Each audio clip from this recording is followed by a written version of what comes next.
pour lancer cette saison. Et moi, je lance mes histoires. Tac. Et si tout va bien, vous voyez mon premier slide. Donc merci pour l'introduction, Samia.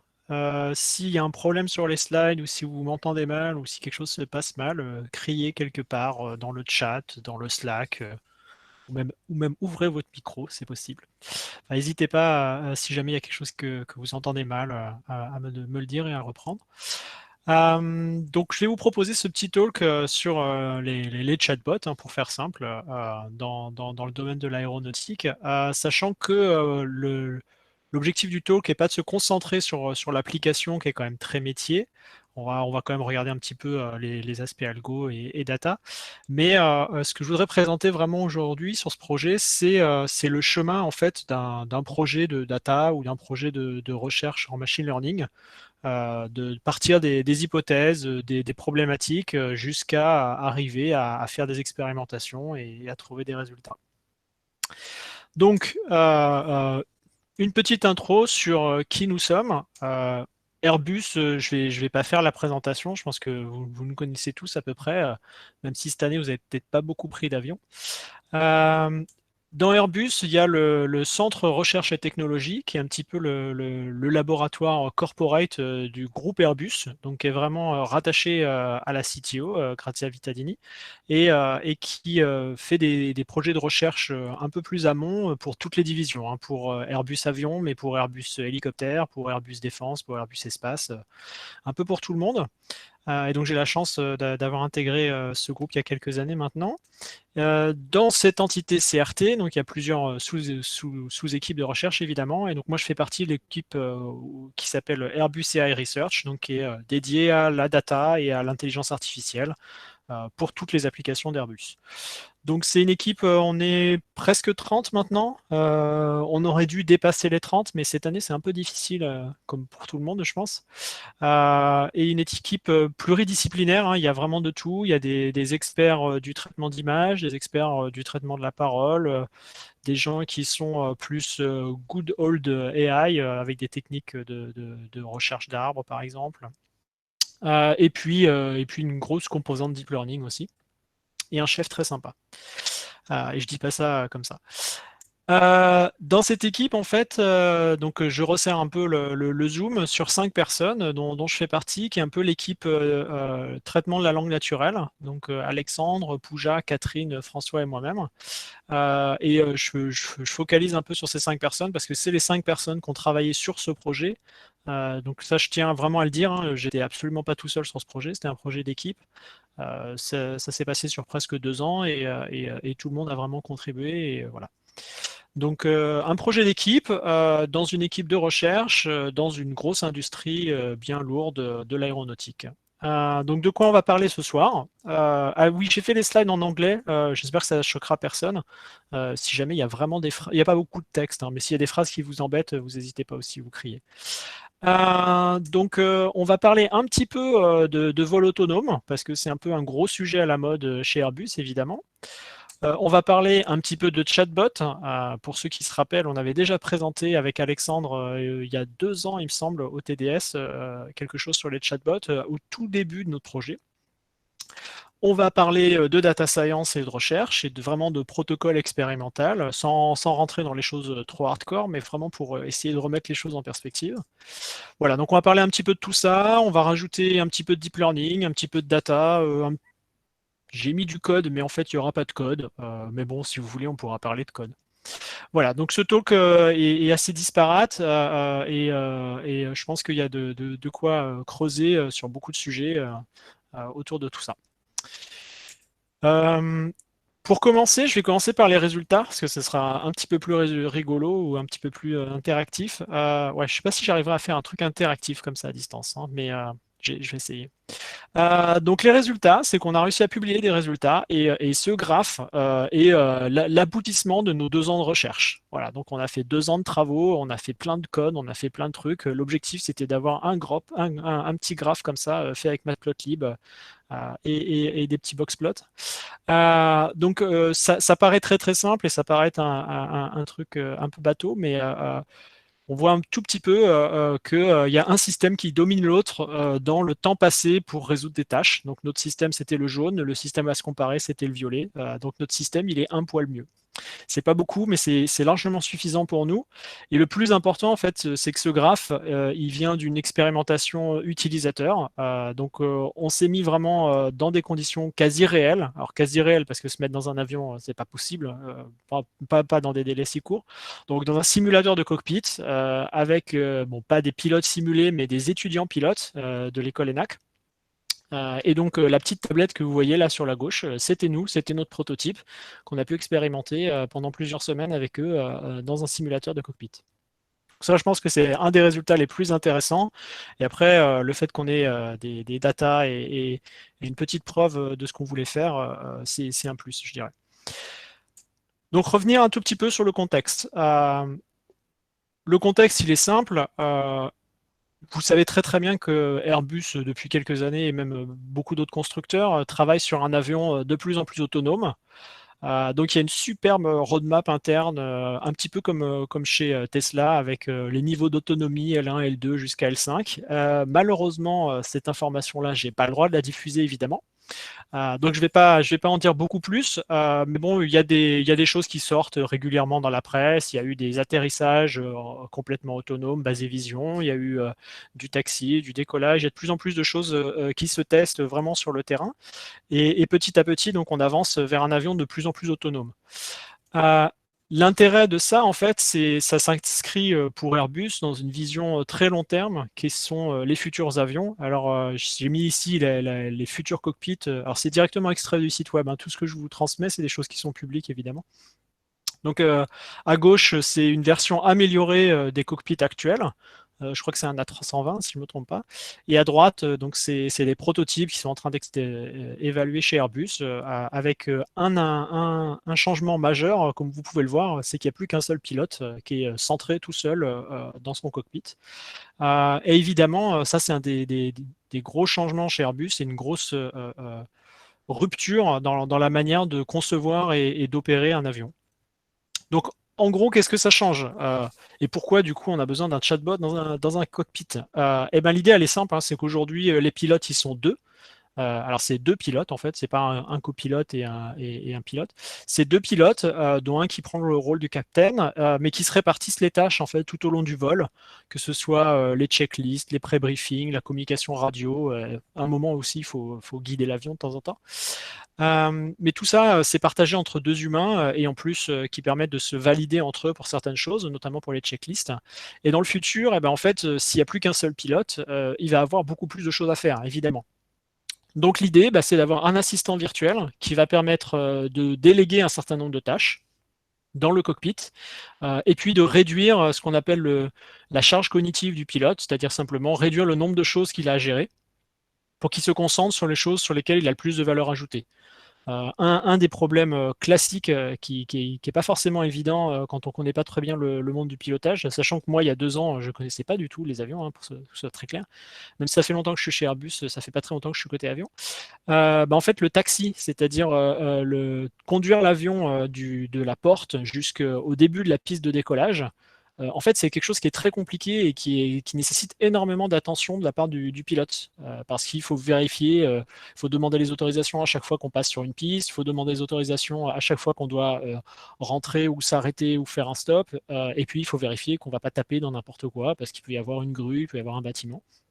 Et donc, en fait, pendant une phase cruciale qui est juste avant le décollage, le pilote, il a à conduire l'avion et à vérifier qu'il ne tape pas dans un plot. Donc, c'est assez compliqué et ça fait partie des tâches sur lesquelles on travaille pour déléguer la charge du pilote. Ça, c'est la même slide. On va passer vite. Du coup, donc, on a travaillé sur ce sujet d'assistant cognitif pour les pilotes. Et puis, évidemment, on a mis en place une superbe gestion de projet et tout s'est très, très, très bien passé. On a défini le problème, on a collecté les données, on a entraîné des modèles et boum, on avait les résultats super du premier coup. Tout était génial, ça s'est bien passé. Voilà, donc vous avez vu les résultats, vous avez vu le chemin, c'est génial. Chez Airbus, on fait tout nickel pro. Non, en vrai, évidemment, ça s'est pas passé comme ça. Ça a été un peu plus compliqué, et c'est ça, je pense, qui est le sujet du talk de ce soir. C'est toute la petite histoire qui nous a amené à nos résultats. Donc en vrai, évidemment, un projet de data, il y a plein d'aléas, il y a plein d'inconnus, surtout quand on est un peu au-delà de ce qui existe aujourd'hui dans les systèmes réels. Et donc on est obligé d'aller chercher des nouveaux algos, des nouvelles données. Donc au début ça fait très peur, après ça refait un peu peur, et après finalement petit à petit on itère et on arrive à avancer. Mais il y a plein d'étapes intéressantes, et surtout des étapes cruciales qu'on sous-estime au démarrage et sur lesquelles j'ai essayé d'attirer votre attention ce soir. Je n'ai pas du tout regardé au niveau du timing, mais on va essayer de coller quand même. Donc d'abord, il a fallu poser le problème. Et évidemment, vous pouvez vous imaginer quand vous avez des ingénieurs aéronautiques qui commencent à parler intelligence artificielle, bah, il y a un peu de tout et n'importe quoi, hein, c'est évident, c'est pas leur domaine d'expertise. Ils voient des choses avec leur smartphone, ils voient des choses sur Internet, et ils peuvent imaginer faire des plans sur la comète. Alors ça, c'est pour ceux qui sont un peu techno-friendly, on va dire. Et puis après, il y a complètement l'inverse. Il y a les gens qui sont euh, très anti-techno et qui ont très peur et qui mettent en avant évidemment les potentiels risques de sécurité. Donc le premier chose, c'est qu'il a fallu faire le tri un petit peu dans ces perceptions des capacités qu'on pouvait leur offrir, et puis simplement faire la liste de ce que faisaient les pilotes aujourd'hui pour essayer de se focaliser sur les éléments les plus simples, sur lesquels on peut aider et en prenant le moins de risques. Alors vous imaginez bien que la communication avec le Air Traffic Control, ça va pas être tout de suite que ce soit un assistant cognitif qui va se mettre entre le pilote et la tour de contrôle. Mais un des éléments importants qui peut paraître compliqué, mais qui en fait a été assez simple à aborder, c'est ce qui s'appelle in-flight troubleshooting. Donc en fait, vous pouvez imaginer qu'il y a plein de petits incidents qui se passent pendant un vol. Heureusement, tous les systèmes sont redondés et il y a très rarement d'incidents graves. Mais pendant un vol, le pilote, il a à gérer plein de petites choses et il a plein de choses à vérifier, à checker pour être sûr que le vol se passe bien. Donc du coup, le pilote, qu'est-ce qu'il fait? Bah, il a un gros bouquin qui s'appelle Flight Crew Operating Manual, qu'il connaît normalement par cœur, évidemment, mais sur lequel il se réfère toujours dès qu'il a un petit souci ou dès qu'il y a quelque chose de nouveau dans l'avion, pour vérifier qu'il a bien la bonne procédure en tête et qu'il applique bien qu'il a bien les bons réflexes à appliquer en cas de souci. Donc en fait, c'est juste un problème très simple, c'est une grosse documentation dans laquelle le pilote passe du temps à chercher des choses. Aujourd'hui, dans le passé, ils avaient ça sur des cahiers ou sur des classeurs en papier, donc c'était assez pénible. Maintenant, ils ont tous ça sur des tablettes, c'est beaucoup plus simple. Mais pour vous donner un ordre d'idée, sur l'A350, ce manuel fait à peu près 8000-8500 pages. Donc ça fait quand même pas mal de pages. Alors c'est très bien organisé et les pilotes sont très habitués à naviguer dedans. Mais souvent ça leur prend quand même un petit peu de temps d'aller revérifier telle ou telle procédure. Donc l'idée du travail qu'on a fait dans ce projet, c'est d'implémenter un petit assistant virtuel qui doit juste aider à naviguer dans la documentation. Sachant que l'objectif n'est pas de remplacer le pilote et de trouver les réponses à sa place, l'objectif est juste de raccourcir le temps pour chercher l'information et de le rendre plus confiant dans l'information qu'il a récupérée. Donc, c'est-à-dire d'assurer le vol sans aucun souci. Donc, en gros, c'est juste un super bibliothécaire qu'on a appelé le Smart Librarian et sur lequel on a travaillé pendant quelques temps. Donc, comment on a commencé ce problème? Bah, très simplement, revue de littérature. Alors, c'est quelque chose qui peut paraître pénible, mais bon, il y a beaucoup de sujets différents qui peuvent être liés à la data, et je mets au défi n'importe qui d'avoir une vision exhaustive de tout ce qui est possible. Donc je pense que toujours recommencer par une revue de littérature et de voir ce que se fait dans les laboratoires et dans les différentes industries, c'est le point clé pour s'assurer qu'on part au bon niveau quand on veut essayer de faire une application liée à la data. Donc nous, le domaine de recherche qu'on a identifié, c'est ce qui s'appelle la recherche conversationnelle.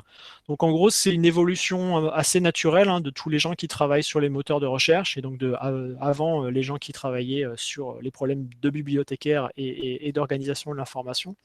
C'est naturellement, on est passé du bibliothécaire au système de cartes, du système de cartes aux bases de données, des bases de données aux moteurs de recherche, et des moteurs de recherche aux agents conversationnels de recherche.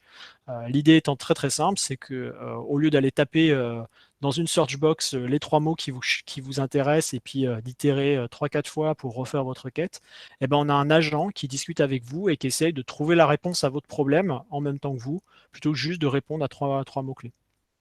Donc, il y a une superbe définition de Radinsky et Craswell, qui sont des chercheurs chez Microsoft, qui sont très très bons d'ailleurs.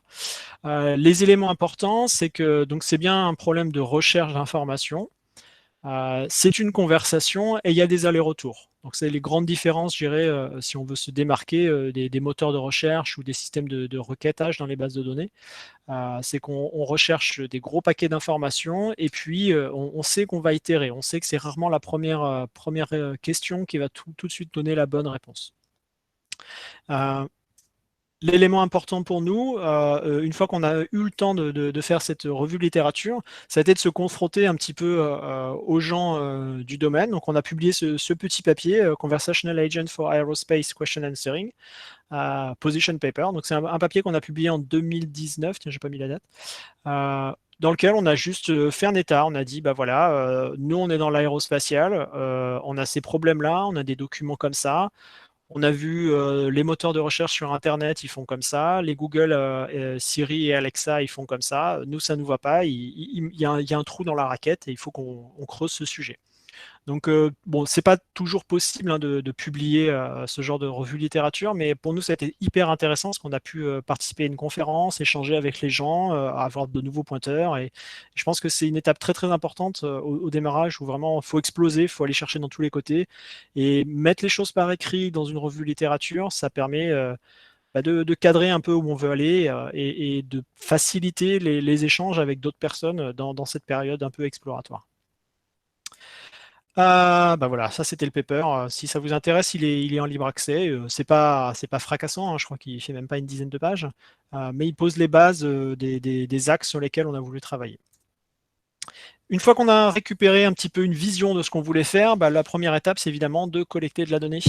Et alors pour tous ceux qui ont travaillé dans un domaine industriel, c'est génial dans l'industrie, il y a plein de données, mais il y a tellement plein de données que de trouver la bonne, c'est souvent l'aiguille dans la botte de foin et voire pire, parce qu'en fait, elle est souvent cachée, elle est souvent pas notée, elle est souvent très très bruitée, et donc trouver la bonne donnée qui va satisfaire notre problème, c'est vraiment un casse-tête et c'est une chasse au trésor.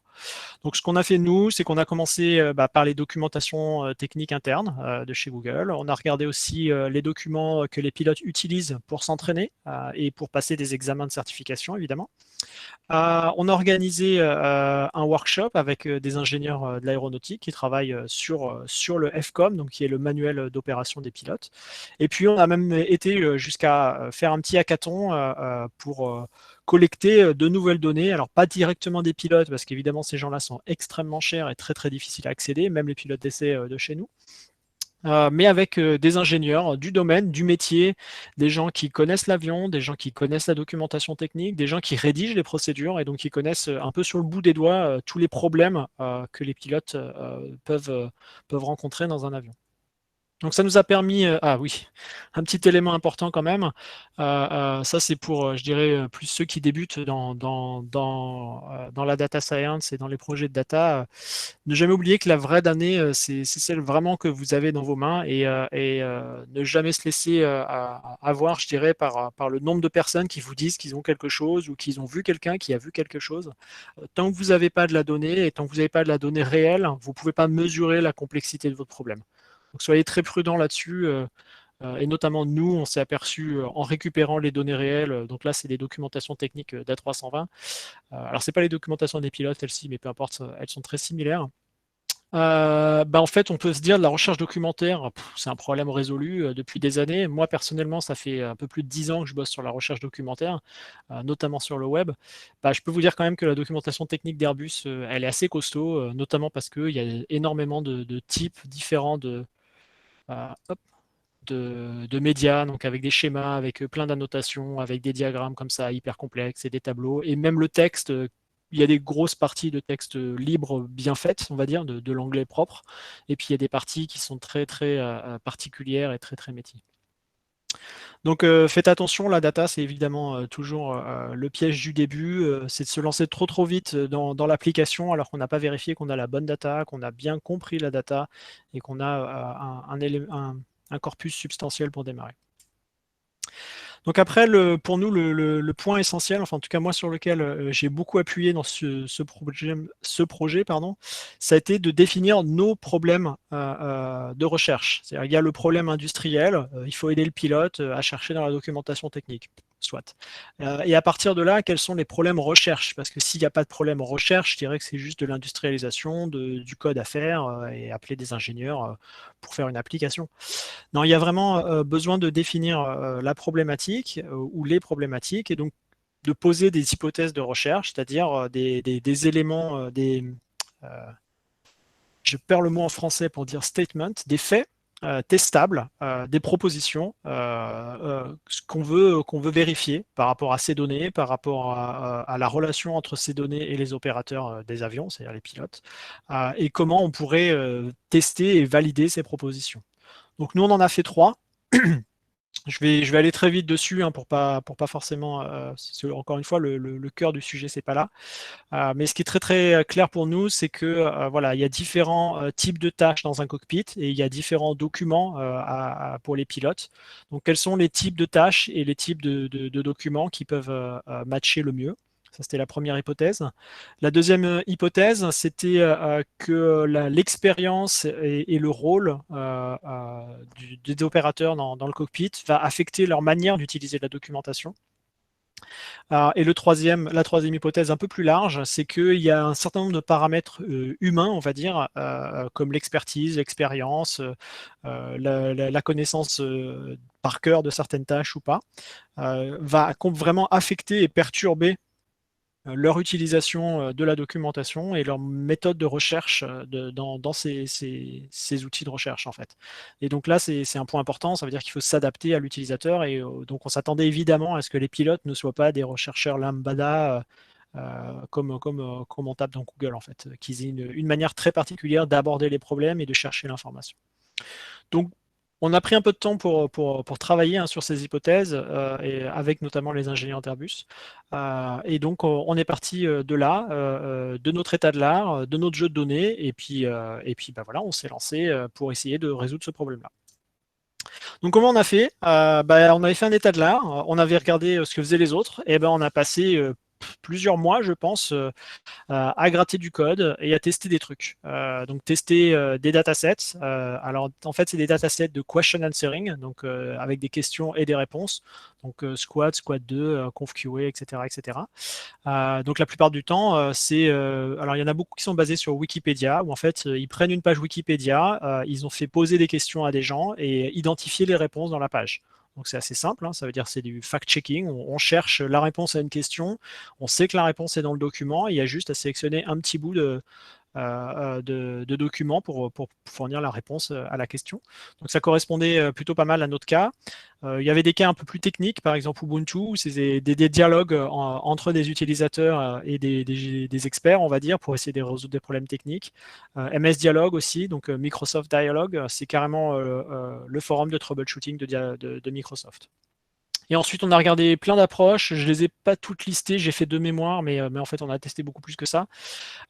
Donc Parler, qui est un framework de Facebook dans lequel il y a justement un accès à tous ces outils de question answering et beaucoup, beaucoup de différentes approches. Dr. QA, qui est une proposition de Facebook, alors qui date maintenant un petit peu, hein, puisqu'elle date de 2018, mais c'était au début de notre projet. Donc, qui permet de résoudre ces problèmes de question answering et qui est plutôt pas trop mal. Et BERT QA, donc BERT QA qui est arrivé un peu plus tard, c'est les adaptations du gros modèle de langage BERT fait par Google à une problématique de question answering. Et bien évidemment, on a itéré sur ces datasets et sur ces approches pour essayer de se faire la main, de comprendre quelles étaient les architectures qui marchent pas, quels sont les datasets qui ressemblent à ce qu'on a ou quels sont ceux qui ne ressemblent pas à ce qu'on a, et voir comment on peut avancer comme ça. Donc ça prend évidemment un petit peu de temps, hein, et c'est une partie qui peut être un peu casse-gueule, je dirais, parce que on peut plonger complètement dans un dataset ou dans une approche pour essayer de la maîtriser parfaitement, mais l'idée n'est pas là de la maîtriser tout de suite parfaitement, l'idée est surtout de faire le tri et de savoir qu'est-ce qui se rapproche le plus de notre problème industriel. Et évidemment, en testant les choses de la littérature, on s'est aperçu que notre dataset initial qu'on avait récupéré, il était plein de trous et qu'il y avait plein de choses qui n'étaient pas bonnes. Et notamment, un des aspects qui nous manquait le plus, c'était d'avoir un jeu de questions-réponses vraiment dédié à notre domaine, dédié au troubleshooting dans le cockpit. Et donc, on a retravaillé sur ce problème de data collection.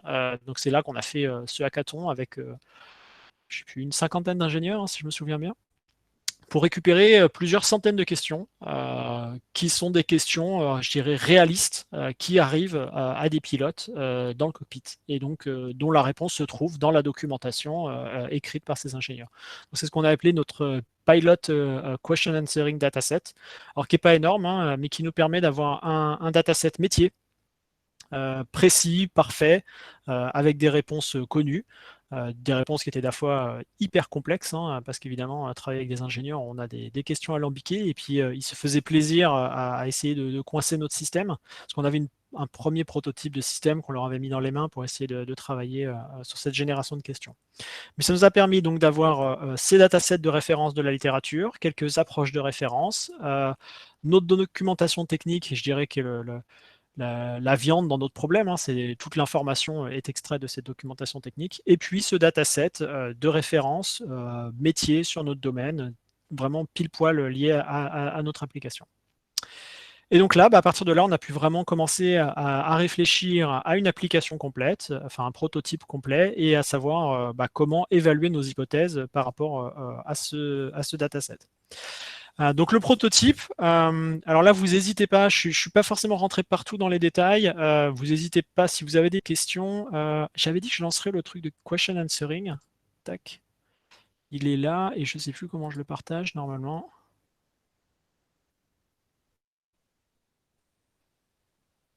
Je ne sais plus. Start new. Voilà. Tac.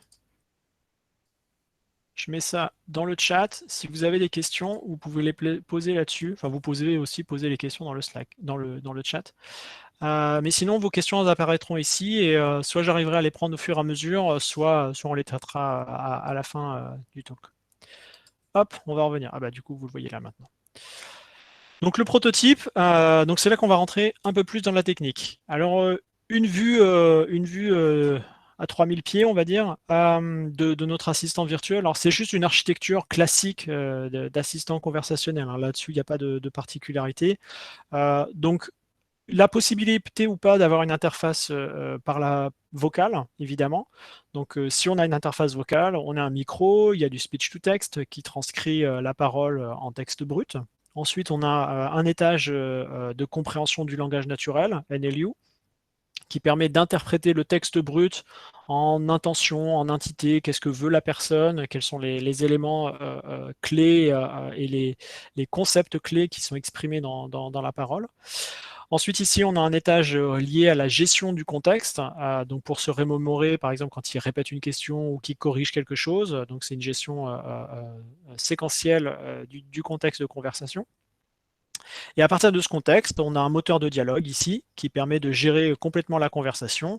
Et selon les différentes étapes et selon les différentes intentions exprimées par l'utilisateur, ce moteur de dialogue peut faire appel à ce qu'on appelle des skills.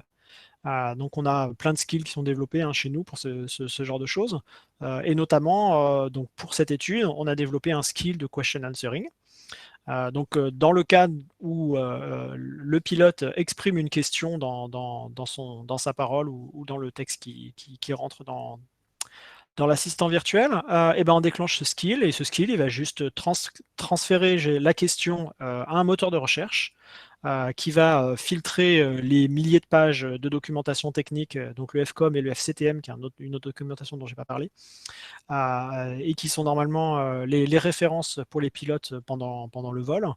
Il va sélectionner un certain nombre de documents, les présenter à un gros moteur de question answering, et ce gros moteur de question answering va reprendre la question, va prendre les documents les plus pertinents parmi les milliers qu'il y a ici, et c'est là qu'il va faire toute sa tambouille de deep learning pour essayer de proposer les réponses les plus probables à la question en fonction du contexte, en fonction de la documentation, en fonction de la phase de vol et de plein d'autres éléments. Et donc, ces réponses sont envoyées au moteur de dialogue et ensuite on continue et on a une conversation qui peut s'enchaîner comme ça avec plusieurs questions, réponses, reformulation, etc. Donc ça, c'est la vue de très très haut. En rentrant dans les détails d'implémentation, donc sur la partie moteur de recherche, qui est une partie que j'aime beaucoup. Excuse-moi, Gérard. Ouais, J'ai une petite question. Si tu reviens à ton slide. celui-là.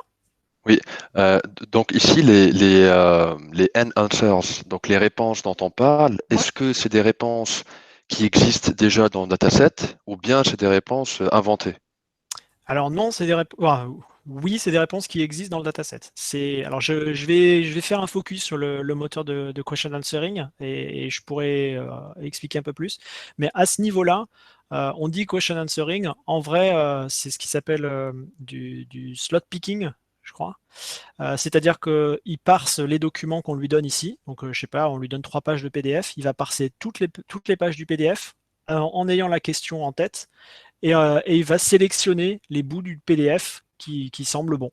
Donc c'est juste D'accord. identifier le bout de texte dans les documents qui répondent à la question. Mais il n'y invente rien. Par contre, une fois que tu as renvoyé la réponse ici au moteur de dialogue, tu peux élaborer une phrase, tu peux élaborer plein de choses, tu peux reformuler, etc., etc. Mais le moteur de question answering et tous les moteurs qu'on a vus dans la littérature, ils ne font que ça, c'est-à-dire récupérer un petit bout de span dans un document. Je vais revenir un tout petit peu après où je fais un détail là-dessus. D'accord, merci. Donc Solaire, pour ceux qui ne connaissent pas, c'est basé sur Lucene. Il y en a plein qui doivent connaître Elasticsearch. Elasticsearch est un peu un concurrent de Solaire aujourd'hui. Moi j'aime bien Solaire. Je ne vais pas rentrer dans le détail technique. C'est un bon moteur de recherche qui permet d'indexer à peu près tous les documents que vous voulez, qui scale très très bien. La secret sauce qu'on a utilisée, elle était super magique. C'est que tout le monde fait du TF-IDF. Il faut savoir que BM25, c'est un nouveau, un système de ranking un peu plus moderne qui est basé sur une théorie probabiliste, enfin un peu plus moderne, je crois qu'il a 25 ans quand même, mais qui est bien meilleur que TF-IDF. Donc utilisez BM25, oubliez TF-IDF et faites du BM25. Et dans Solaire, je crois que ça doit être la config par défaut maintenant. Donc ce qu'on a fait, c'est que là c'est la formule du BM25. Si vous voulez qu'on en discute, c'est juste la probabilité que la requête soumise par l'utilisateur soit générée par tel ou tel document. Donc en fait c'est un peu différent. Bon, il y a des bouts quand même qui ressemblent au TF-IDF. Il y a du DF. Donc on a tuné un tout petit peu certains paramètres du solaire sur notre dataset de question answering pour les pilotes. Donc pour faire simple, en fait, ça c'est quand on envoie une requête, quel est le pourcentage de bons documents parmi les top K documents. Donc par exemple, la recherche Google, en général, c'est 10 pages.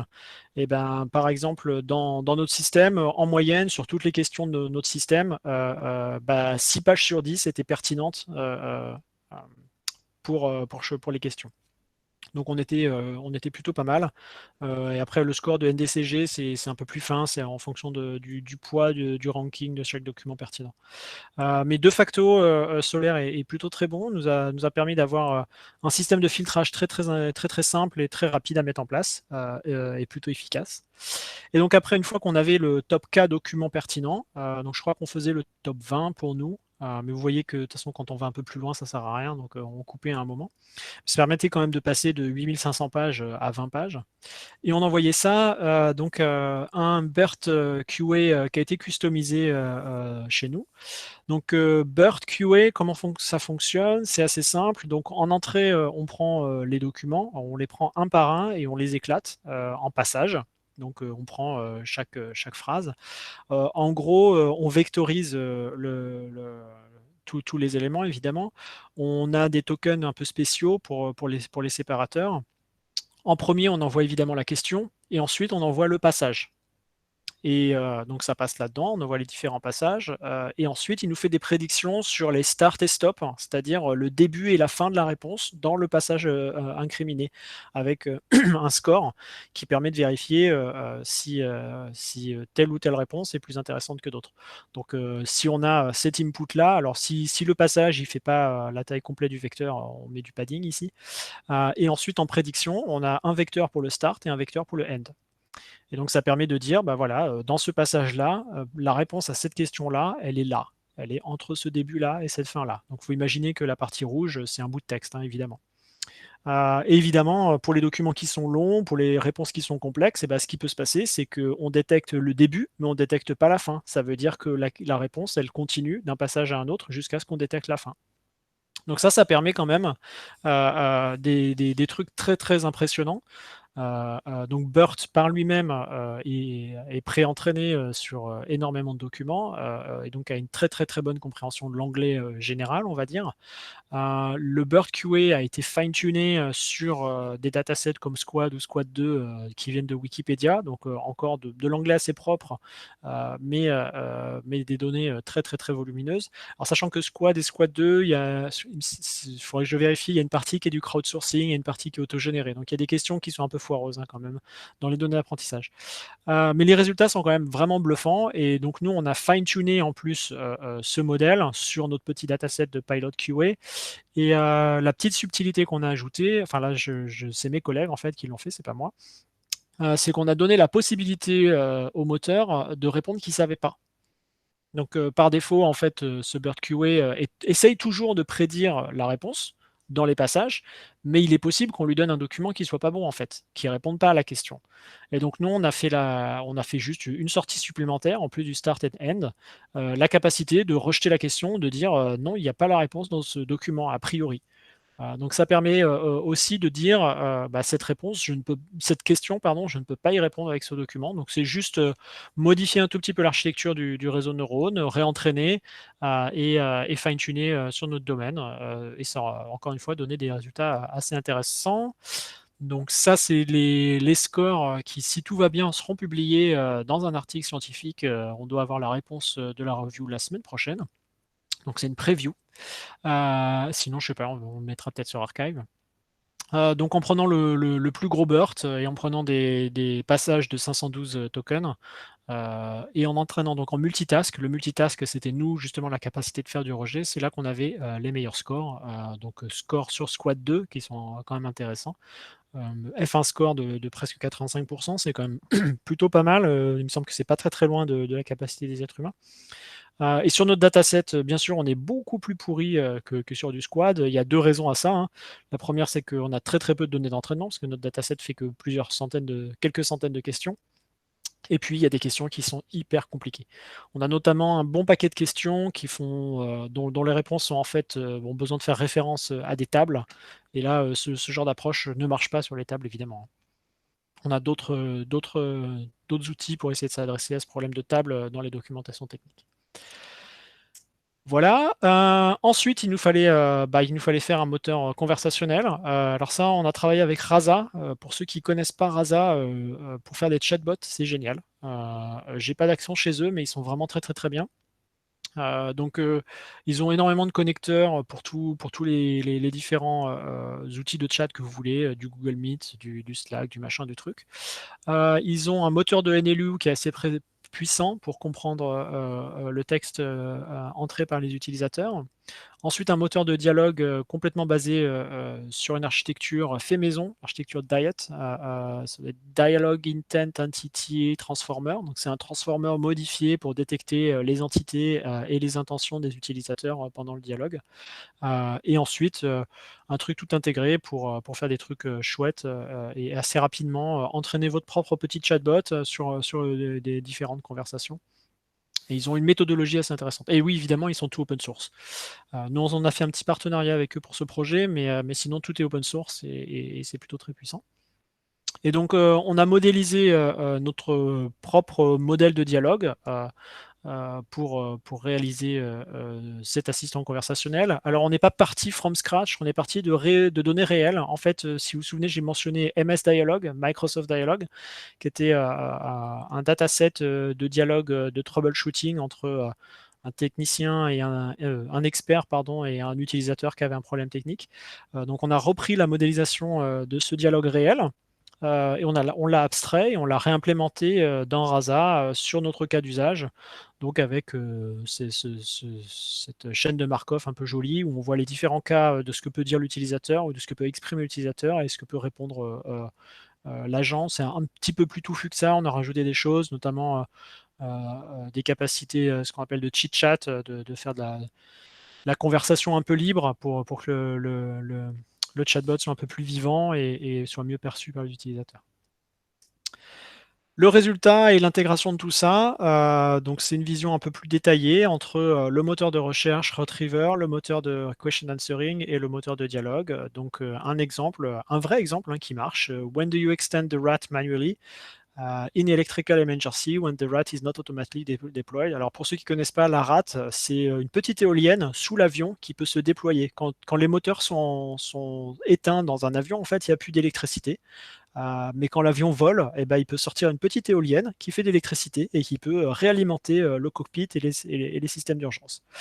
Donc comment ça marche? On envoie la question au moteur de recherche, il récupère les top documents qui correspondent à cette question.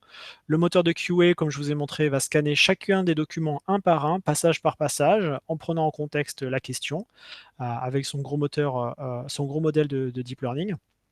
Il va récupérer les top answers et ensuite le modèle de dialogue en fonction de la situation de dialogue, est-ce que c'est urgent, pas urgent, en fonction de la probabilité de qualité de réponse, parce qu'évidemment il y a des scores associés à ces réponses, et ben, il va proposer différentes réponses. Donc là il répond directement en prenant un extrait du document, mais il pourrait dire je suis pas sûr, peut-être c'est ça, vérifie dans la doc, va voir page machin truc. Et la vue de notre interface utilisateur, alors c'est un petit peu flou, je suis désolé, mais j'ai pas eu le temps de faire beaucoup mieux parce qu'on n'a plus le truc en live.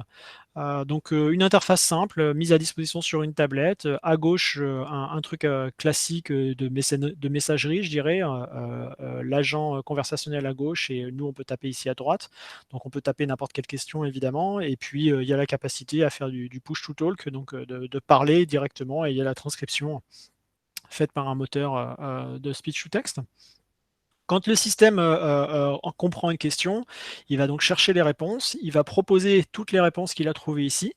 Donc ça, c'est une particularité qu'on a mis au point pendant cette étude, c'est qu'au lieu de prévoir juste une réponse unique, le pilote a quand même la capacité de parcourir différentes réponses, même si dans le dialogue ici, le système lui présente la meilleure réponse. Et en plus de lui présenter la meilleure réponse, il lui présente la documentation technique duquel est extrait cette réponse. Donc là, on parle what are the icing conditions after takeoff. Donc là, il n'est pas très sûr. Voilà, c'est un exemple très intéressant où justement le score de la réponse n'est pas très bon. Donc il n'est pas très sûr de la réponse. Donc en fait, il donne pas de réponse. Il dit juste je suis pas sûr, mais va regarder cette procédure. Ça a l'air d'être intéressant. Bon, effectivement, after takeoff and anti-ice protection, c'est complètement pertinent par rapport à cette question, même si ça ne répond pas directement à la question. Et après, ici, il y a plusieurs suggestions.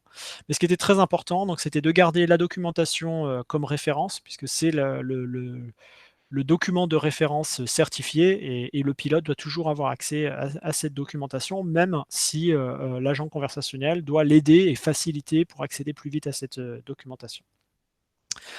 Donc voilà, on a un système, on a des datasets qui ont été collectés, pertinents à notre jeu de données, des modèles entraînés, il ne reste plus qu'à tester en fait, et puis à faire une petite évaluation. Ah oui, non, il fallait entraîner les modèles. Bon, je passe très vite sur les modèles. Entraîner des modèles, bon, pour ceux qui ne l'ont pas fait, ça ressemble à ça. On regarde des graphes et puis on dit ah ouais, super, la val elle est bien, la loss elle est pas bonne, etc. Et au bout d'un moment, on s'arrête.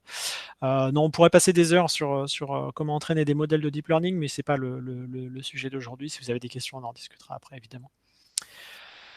Et ensuite, passage le plus intéressant pour moi, c'est faire des tests sur des humains, évidemment. Donc c'était très rigolo. Alors quand même, une petite mise en perspective, c'est que on a essayé de faire ça de façon très très carrée quand même. Donc on a mis en place un vrai protocole de recherche et on s'est posé la question, est-ce qu'on fait des tests avec des vrais humains ou est-ce qu'on simule tout?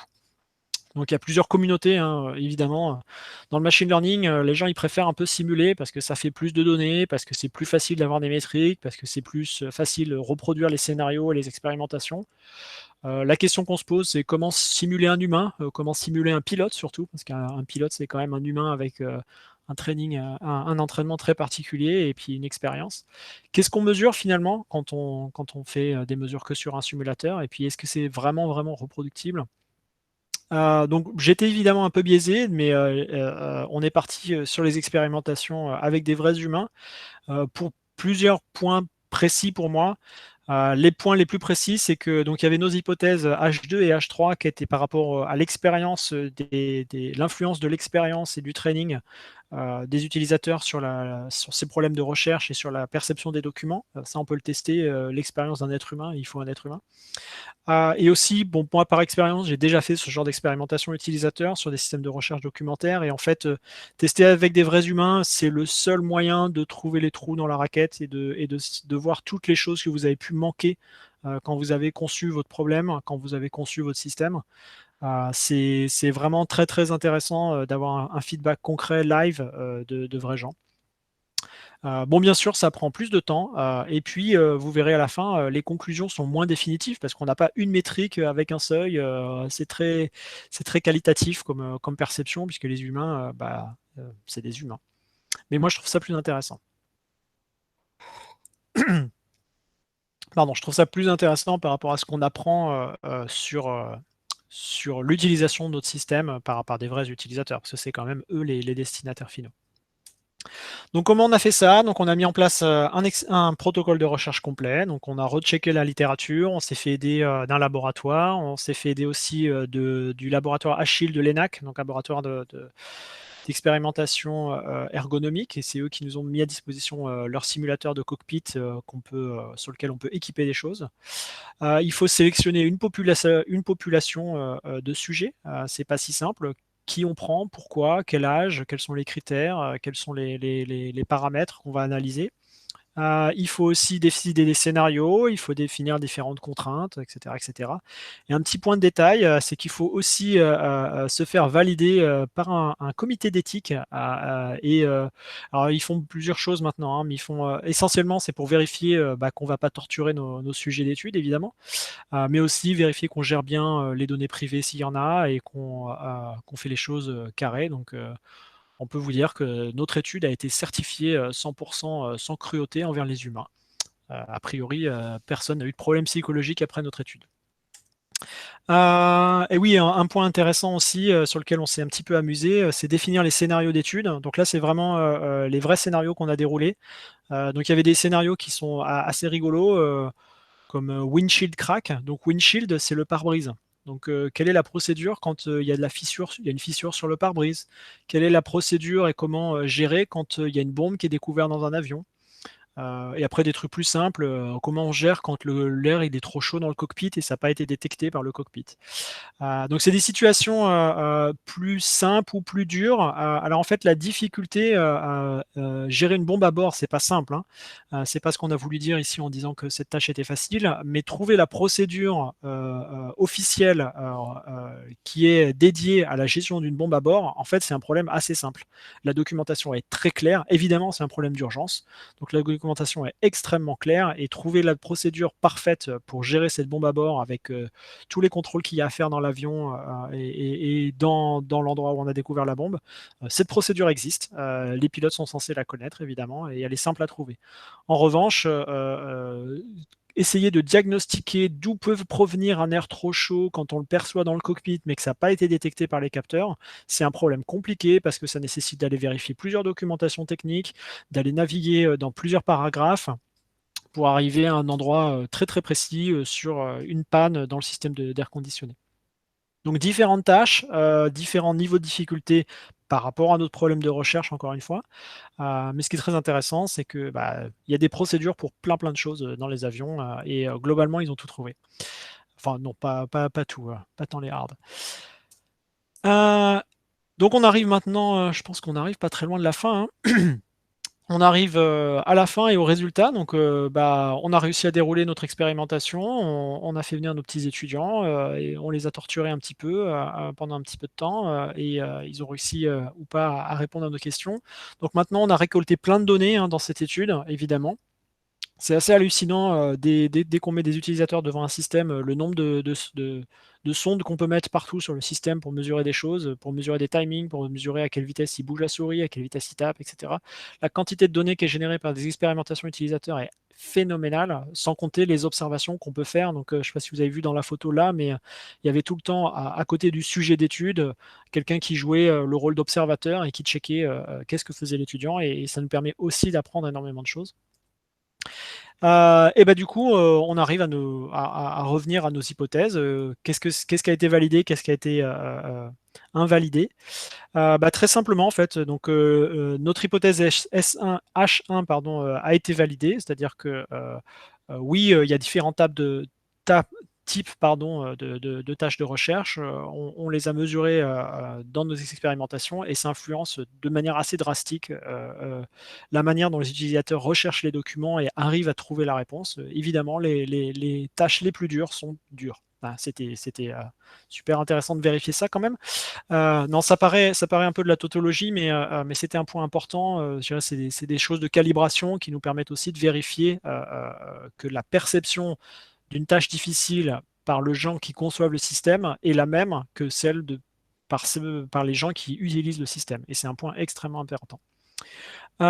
L'expérience et le rôle des utilisateurs va affecter leur usage des différentes documentations. Et en fait, c'est pas vrai. Alors bon, c'est vrai, c'est pas vrai. Ce serait à creuser un peu plus parce qu'évidemment, on avait une population réduite, on n'avait qu'une vingtaine d'utilisateurs, même si statistiquement, c'est une population représentative. Mais on avait une grande variabilité dans l'expérience de ces étudiants pilotes. Il y avait des gens qui n'avaient jamais piloté, il y avait des gens qui avaient déjà plusieurs centaines d'heures de vol, des heures de planeurs, de petits avions, etc. Donc on avait quand même une grande variabilité dans l'expérience de vol de ces différents sujets. Et en fait, on n'a pas vu de différence de performance significative par rapport à ça. Donc c'était vraiment... aucun d'entre eux n'avait des expériences de vol commercial, donc il n'y avait aucun pilote professionnel encore aujourd'hui. Ils étaient encore en formation. Mais en tout cas, par rapport à leurs expériences de vol qui étaient assez variées, on n'a pas vu d'influence particulière. Et enfin, l'hypothèse H3 sur l'expertise, l'expérience et les types de tâches. Donc là, c'était un petit peu plus mesuré. Il y avait des choses qui marchaient, des choses qui ne marchaient pas. Ça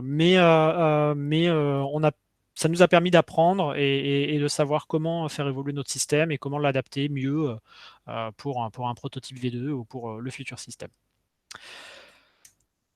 Donc super, on a fait de la science, on a fait des hypothèses, on a fait des expériences, et avec les expériences, on a validé ou invalidé nos hypothèses. Ça paraît être un détail, mais des fois on l'oublie un peu quand on a le nez dans le guidon, le nez dans le code ou le nez dans les datas. Toujours essayer de retenir d'où on part et qu'est-ce qu'on cherche à montrer et garder en vue l'objectif. Et si je ne me trompe pas, voilà, donc quelques petits slides juste pour revenir un petit peu sur la perspective d'un projet de machine learning, d'un projet d'intelligence artificielle. Bon, ça reste un projet évidemment, mais il y a des techniques, je dirais, pour plus ou moins mieux réaliser ce genre de projet. Mais ne croyez pas que c'est linéaire. Ne croyez pas qu'on part du problème, boom, data, modèle et ensuite collection, résultat et tout est une partie de gâteau en fait. Non, c'est toujours beaucoup plus compliqué que ça. C'est un peu moins dramatique que ce que j'ai montré au début. On n'est pas vraiment dans cette situation-là, évidemment, même si cette illustration est assez rigolote. Non, je pense qu'il vaut mieux voir les projets de recherche comme différents cycles, et chaque cycle a son importance, et je pense qu'il faut prendre le temps de se poser à chaque fois. Donc je pense que le premier cycle qui est entre l'analyse de la data, l'analyse de la littérature et la reformulation du problème qu'on se pose, je pense que c'est vraiment la clé au démarrage. Si vous vous plantez de problème et que vous allez jusqu'au prototype et que vous apercevez qu'en fait c'était pas ça qu'on voulait faire, ça fait très très très mal. Donc prenez le temps ici d'analyser vos données, d'analyser la littérature, de chercher des parallèles, même si vous êtes dans un métier très très compliqué comme chez nous, l'aéronautique, qui est quand même un secteur assez particulier avec des pilotes qui sont des gens assez particuliers, des données qui sont particulières, des produits qui sont des avions qui sont très particuliers. Ou même aussi, on travaille sur les segments seuls satellites, par exemple, avec des mêmes problématiques. Même si ces cas-là, ils sont très particuliers, dans la littérature, il y a toujours des gens qui ont exploré des choses sur lesquelles vous pouvez faire des parallèles et qui vous permettent de poser votre problème de façon carrée et de façon assez fiable, et ça va vraiment orienter votre collecte de données. Ensuite, je dirais l'étape qui sans doute intéresse le plus de gens, c'est l'étape de test, de bricolage. On fait des petits bouts de code, on fait des notebooks, on teste des données, on teste des algos. Donc ça, c'est sympa, mais faites attention dans ce truc-là, c'est qu'on peut y passer des années.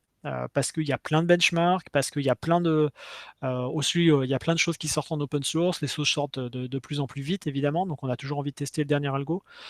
C'est pas le nerf de la guerre finalement, hein. C'est une étape dans ce grand cycle, donc oubliez pas, tournez un petit peu ici, mais n'oubliez pas qu'il faut en sortir de ce truc-là.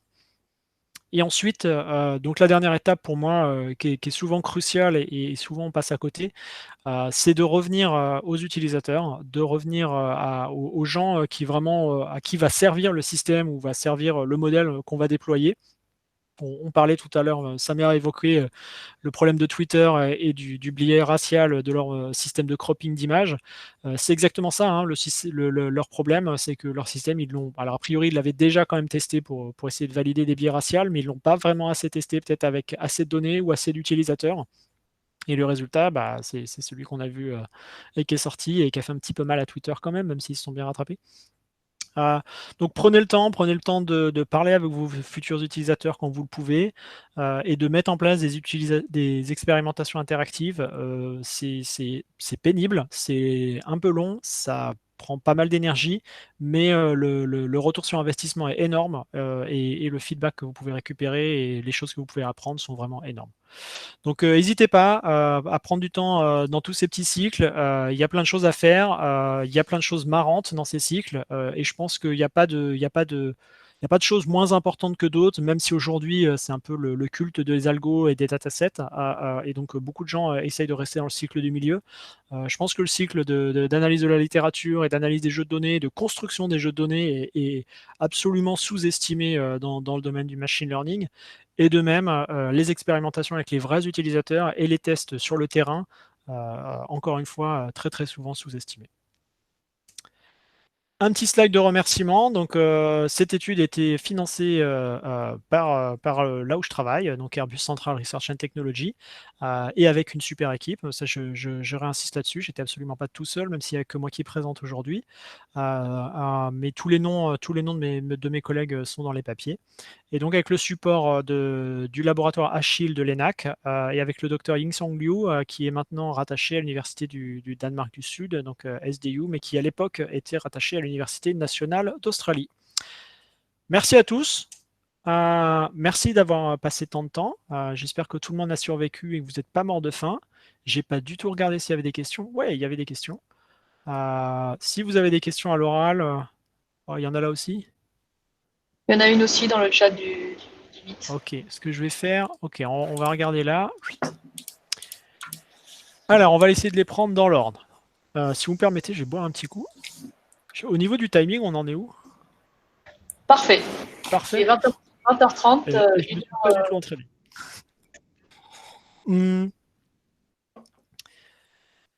Alors, est-ce que vous avez fine-tuné BERT sur vos données à travers une tâche de QA ou une tâche de Mask Language Model, je suppose? Évidemment, sur une tâche de QA, parce que pour faire du MLM, il fallait beaucoup de données. Et même si on peut se dire que 8500 pages de PDF, c'est beaucoup pour un pilote ou pour une personne lambda à avaler, 8500 pages de PDF pour un BERT, c'est une cacahuète. Ça suffit pas du tout pour faire du MLM, enfin en tout cas de ma propre expérience. Donc non, on l'a réentraîné sur notre petite dataset de QA, qui faisait quand même quelques centaines de questions. Et ça suffisait. Il me semble que la partie, alors il faudrait que je revérifie avec mes collègues, mais la partie multitâche, donc ce qu'on appelait le multitâche, qui était le rejet des questions, ça a été fine-tuné sur du Squad 2. Donc on a repris Squad 2 sur lequel on a réentraîné pour pouvoir rejeter des questions. Parce que, alors dans Squad, le 1, il n'y a que des questions auxquelles on peut répondre, mais dans Squad 2, il y a des questions qui sont impossibles. Donc il y a des questions, mais il y a certaines questions où il n'y a pas la réponse. Et donc l'objectif, c'est que le système détecte que c'est une question impossible. Donc je crois qu'on a réentraîné pour le multitâche et le rejet de questions sur Squad 2 et ensuite fine-tuné sur notre petit modèle. J'espère que ça répond à la question d'Amina. Et une deuxième question d'Amine, en gros, à travers une tâche du modèle de langue MLM NSP ou la vôtre? C'est la même question. Bon, Amine, si j'ai pas répondu, tu peux crier quelque part dans un chat. Florian qui triche, puisque lui fait partie de l'organisation, il ne devrait pas poser des questions. Est-ce qu'il y a eu des travaux de recherche plutôt IHM facteurs humains au sujet des méthodes d'interaction avec l'agent dans le cockpit? Oui, évidemment, il y en a eu, il y en a, et il y en aura. C'est quelque chose qui est énorme. Donc tous les travaux sur le site d'Airbus, je crois qu'il y a une page là-dessus, donc sur les futurs cockpits et sur les disruptive cockpits. C'est un très très gros projet chez Airbus avec la grosse équipe de facteurs humains d'Airbus Avion. C'est un gros sujet évidemment, comment refondre l'interface et le cockpit avec des écrans tactiles et avec des nouvelles manières de présenter l'information, plus cette capacité d'intégrer un agent conversationnel pour certaines tâches. C'est un énorme sujet qui prendra encore probablement des années, mais qui a bien avancé déjà. Quel est le temps de calcul entre l'envoi d'une question et la réponse du chatbot? Est-ce que ce temps est significativement variable en fonction du nombre de pages à parser? Quel hardware est utilisé? Calcul GPU. C'est suffisamment court pour qu'on ait le temps de répondre. C'est-à-dire que c'est dans la conversation, il n'y a pas un gros trou où le chatbot se dit « Attendez, je réfléchis ». Sachant que le critère classique pour les moteurs de recherche, c'est 3 secondes. Et ça, c'est assez normal dans tous les cas. Quand il y a un système qui doit proposer une réponse à un utilisateur, s'il dépasse 3 secondes, en général, l'utilisateur est blasé et perçoit que c'est lent, en fait. Donc nous, ça répondait en moins de 3 secondes, mais comment on a fait pour que ça réponde en moins de 3 secondes? La première chose, c'est merci beaucoup à Solaire et à ses capacités de filtrage. Mince, j'ai perdu ma page.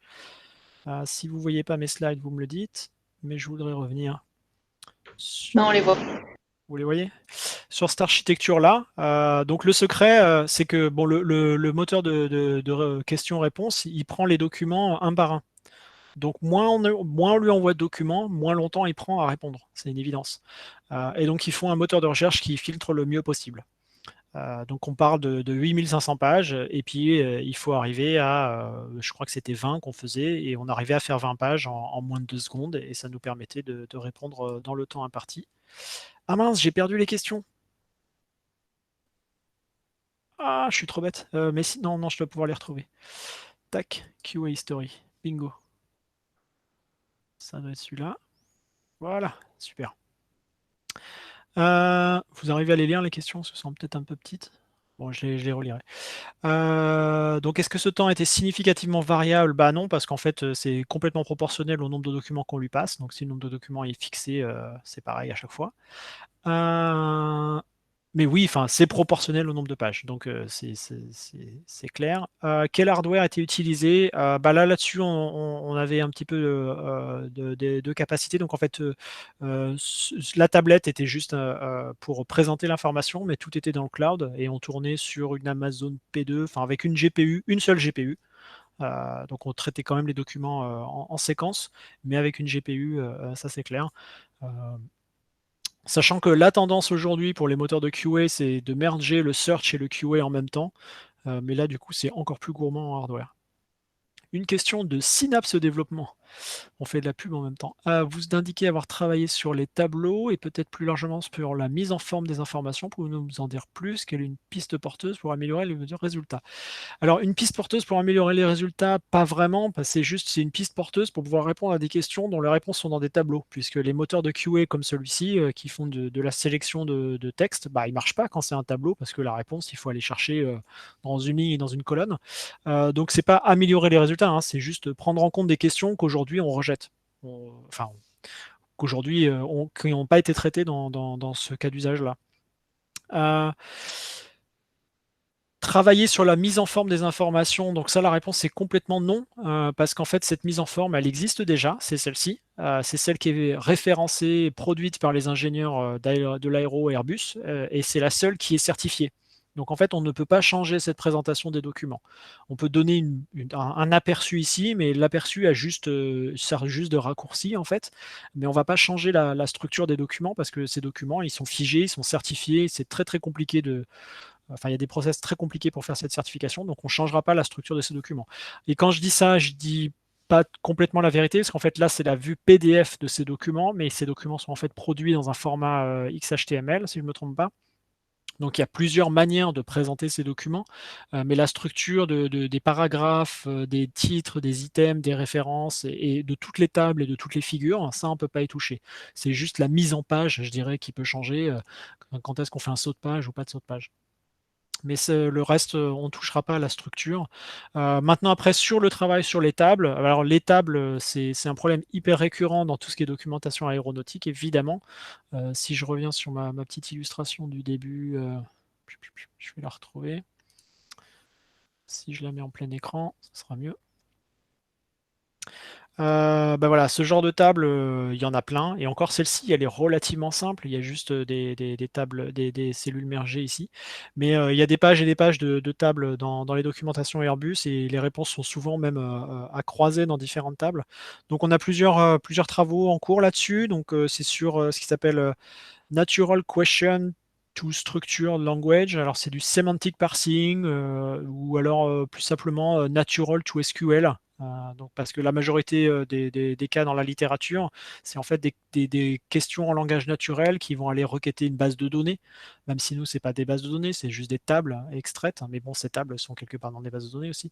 Donc l'idée est de comprendre la question en langage naturel, de la convertir dans une question en langage structuré, type SQL ou autre, hein, et ensuite de pouvoir requêter la bonne table. Donc il y a deux aspects là-dessus, c'est construire la bonne requête et trouver la bonne table, et parfois trouver les bonnes tables. Donc il y a des travaux là-dessus. C'est des choses qui sont en cours, donc je ne vais pas pouvoir commenter plus que ça, mais c'est effectivement un gros sujet chez nous, ça c'est clair. Mais c'est un gros sujet dans beaucoup d'endroits. Je crois qu'il y avait des questions dans le chat. Oui, t'en as une de Thomas. La deuxième de Synapse, c'est la même que tu as répondu. Super, comme ça on arrive presque au bout. Enfin, n'hésitez pas hein, si vous avez d'autres questions. Il y en a une nouvelle dans le. J'ai déjà grignoté, donc ou alors aller chercher un truc à manger, puis on continue. Alors, les assistants sont aujourd'hui mis à l'épreuve lors des situations de routine ou sans pression temporelle. Qu'en est-il des situations critiques? Est-ce que vous voyez l'utilisation des assistants virtuels dans ces types de situations? Alors, bon, que ce soit très très clair, hein, on est très très loin de certifier l'usage des assistants dans un cockpit, hein. Ça va prendre des années avant de vérifier que ça ne perturbe pas justement ce genre de situation critique. Même si on avait un scénario rigolo, double feu sur deux moteurs dans l'avion pendant une phase de montée au-dessus de montagne, qui est probablement un truc assez critique. Ce ne sera pas tout de suite qu'on fera ça avec un chatbot dans un cockpit. Maintenant, c'est pris en compte et c'est déjà étudié, mais de toute façon, les procédures critiques, on sait qu'il y a un aspect très très sensible sur la garantie du timing. Il ne faut pas que l'assistant ralentisse le timing. Et surtout, qui ne perturbe pas la qualité de la réponse apportée par le pilote. Dans une situation d'urgence, il ne faudrait quand même pas que le pilote se plante de procédure simplement parce que le chatbot a mal re-ranké une procédure par rapport à l'autre. Donc on n'en est pas encore là. Ce sera probablement de toute façon quand même quelque chose qui sera envisagé. Alors à savoir qu'il y a quand même... Les situations critiques sont quand même rares, hein, ça c'est clair, et il y a de plus en plus d'automatismes en fait pour prise en compte des systèmes critiques. Alors je suis très très loin d'être un expert du pilotage et des avions, mais j'ai appris par exemple que le feu dans un moteur, ce n'est pas une situation critique dans un avion. Ça peut paraître une situation critique, mais en fait, il y a déjà double extincteur redondé dans chaque moteur, etc. Il y a déjà des procédures qui sont connues par cœur par les pilotes. Donc, le feu dans un moteur, ce n'est plus une situation critique aujourd'hui. C'était une situation critique il y a forcément quelques temps, mais c'est plus une situation critique aujourd'hui. On en est presque même à se dire que c'est un incident qui est tellement bien connu qu'on pourrait l'automatiser. C'est-à-dire qu'on pourrait informer le pilote, il y a un incendie dans le moteur, on l'a éteint, on a mis les extincteurs, ça a réduit la poussée, va falloir atterrir plus tôt. Voilà. Et donc du coup, le pilote, la situation où il va en être, ça va être bon bah j'ai un moteur qui a pris feu, on l'a éteint, bon bah va falloir se dévier puis atterrir. Mais il n'a plus à gérer cet aspect critique d'incendie dans le moteur. Alors c'est un exemple, prenez-le évidemment avec des pincettes. Je ne suis pas un expert du domaine. Mais il y a beaucoup de situations critiques qui vont en fait aller par là parce que même si les situations sont critiques, il y a des fois où c'est mieux d'avoir des systèmes de réponse automatique quand on connaît très très bien les problèmes évidemment. Dans les situations du type OK Google, les moteurs sont endommagés, puis atterrir sur le site. Bah, en fait, il va pas demander, hein. Si le pilote, il a bien compris que les moteurs sont endommagés, il va atterrir tout seul sur le Hudson. Ah, mais oui, oui, ça, c'est une situation qui est quand même très, très compliquée et je pense que sans l'être humain aujourd'hui, ça serait compliqué de gérer ce genre de situation. Mais c'est pour ça qu'il reste un pilote dans l'avion, hein. Sinon, vous pouvez être certain qu'on aurait des drones transporteurs de passagers. Non, non, on garde un pilote dans l'avion parce que évidemment, on n'est jamais à l'abri de ne pas pouvoir enfin, on n'est jamais à l'abri d'une situation qui n'a pas été complètement prévue. Mais il y a déjà des systèmes assez fiables et quand même, il faut se dire que les avions existent depuis longtemps et il y a une très très très bonne connaissance des systèmes d'avion. Oussem, est-il possible de nous expliquer le boxplot projeté en début de la présentation? C'est pas clair. Merci, merci d'être revenu. C'était quand même hyper important. C'est notre boxplot le plus important, presque. Tac, on va le mettre en grand. Super. Hop, avec l'image du cockpit, c'est plus rigolo. Donc le boxplot, il est assez simple. FB et SL, c'est les deux systèmes qu'on a testés. Le FB, c'est le Flightbook. Donc en fait, c'est l'application sur tablette qu'ils utilisent aujourd'hui pour consulter la documentation. Pour vous faire une petite idée de cette application, pour ceux qui ont connu Windows 95 ou Windows 98 et les menus d'aide, et la documentation technique des applications de Windows 95-98, c'est à peu près ce type d'interactivité qu'il y a aujourd'hui sur ce genre de système. Pourquoi c'est aussi rudimentaire, on va dire justement parce qu'il faut être sûr et que ça reste simple et que ça reste fiable. Donc c'est relativement rudimentaire, c'est de la recherche booléenne très très simple, c'est pas très très très pratique de l'utiliser. Enfin, en tout cas, moi, c'était ma perception. Il y a des pilotes qui l'aiment beaucoup parce qu'il y a une navigation hiérarchique qu'ils connaissent très très bien. Donc la structure du document est très très claire. Donc le Flybook, c'est le système d'aujourd'hui. Et le SL, hein, c'est le Smart Librarian. C'est donc notre système. Hein, c'est celui dont je vous ai parlé pendant à peu près 1 heure. Et le boxplot, en fait, c'est sur différents types de tâches. Enfin, c'est sur toutes nos expérimentations avec tous nos utilisateurs. On avait des tâches faciles et des tâches difficiles. Et ça, c'est le temps passé pour résoudre la tâche. Donc les utilisateurs avaient officiellement 5 minutes, mais en fait, vous voyez déjà que sur les tâches difficiles, ils ont à peu près tous dépassé. Donc là, si je ne me trompe pas, on a gardé que ceux qui ont réussi, sachant qu'il y avait quand même une différence aussi sur les taux de réussite. Mais donc, alors, il y a des outliers pour notre système, mais globalement, avec le Smart Librarian, vous voyez qu'on est un peu meilleur en moyenne que le Flightbook. Bon, c'est pas hyper significatif, mais surtout on a réduit la variance, et ça c'est quand même assez important. C'est-à-dire qu'en utilisant notre système et notre assistant conversationnel, et globalement en moyenne, les pilotes mettent moins de temps et le temps dans lequel ils se calent pour le temps de réponse est plus contraint par rapport à un flightbook. C'est-à-dire qu'il y a plus de variabilité sur l'utilisation du flightbook. En gros, ils se perdaient dans certains menus de temps en temps et c'était mort. Alors autant là, donc sur le boxplot, c'est un petit peu mieux, mais statistiquement, c'est pas hyper significatif. Et là, en fait, contrairement à ce qu'on peut y penser, ça a l'air d'être moins différent sur le boxplot, mais par contre, c'était statistiquement plus significatif. C'est-à-dire qu'avec notre système, il il passait vraiment moins de temps à répondre aux questions difficiles. Alors, c'est pas un gain de temps magique, hein, il gagnait quelques dizaines de secondes, c'est pas extraordinaire, mais c'est quand même intéressant et significatif de voir que les questions difficiles étaient plus faciles à répondre avec notre système. Alors, si on reprend un peu de recul, on peut se dire, tout ça pour ça, on a gagné un pouillème grâce à notre nouveau système. Il faut se rappeler que notre nouveau système, il y a très très peu de chances quand même qu'on le voit un jour dans un vrai avion qui vole. C'est un prototype. C'est un petit pas dans ce sens-là. Et surtout, en fait, c'était pas du tout ça qu'on testait. Alors, c'est toujours intéressant d'avoir une baseline sur laquelle on se compare et sur laquelle on peut vérifier le comportement de notre système par rapport à un système de référence. Mais ce qu'on voulait tester, c'était nos 3 hypothèses. Mais c'est intéressant d'avoir eu ce retour sur ce petit graphe. Et bah du coup, je crois que j'ai fait toutes les questions. Il y a d'autres gens qui ont d'autres idées là?